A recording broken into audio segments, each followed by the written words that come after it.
when you said that you got the sense that they wanted to spare some people, hindi talaga siya tell all.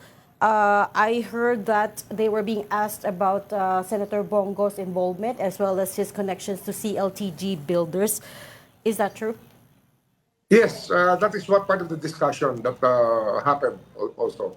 Kasi nga, when you look at their track record, they started becoming big in 2016-17 after the joint venture with CLTG. At least that's what I remember. Sa pag-aaral ko, sa cursory reading ko ng notes about them before I talk to them.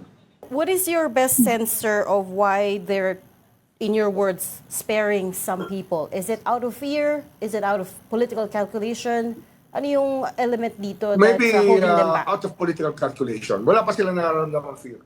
I don't see fear in their faces. Para silang parang sinasabi nila, balang araw makakawalan din ako, kaya hindi ko kailangan sabihin lahat.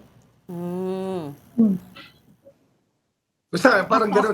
Parang, Diba, ibang kausap yan. You have to be very careful about everything you say. Kasi they have a history of taping every conversation and doing things that very hard to call good faith. That's interesting to hear kasi in the public hearings, they make it out like they were just victims of this whole syndicate, right? They make it out like, oh, we were just forced to pay the bribes kasi otherwise we wouldn't get any projects. Pero yung sinasabi niyo, sir, is parang medyo baliktad. They're a lot more calculating and cunning than we realize. Is that correct? Oh, sobrang ika nga sa Tagalog, matinik tsaka madulas.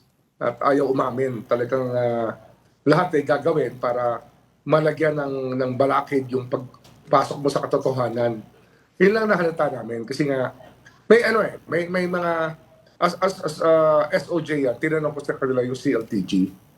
Ang sinabi sa akin, never nila nakilala yung Christopher Lawrence Bongo na CLTG, Christopher Lawrence Tesoro Go. That's the initials of the person, the senator, in the company that dealt with them. They never met him. Looking at their record, na puro selfie sila at puro picture sila with everybody they meet. You think it's possible?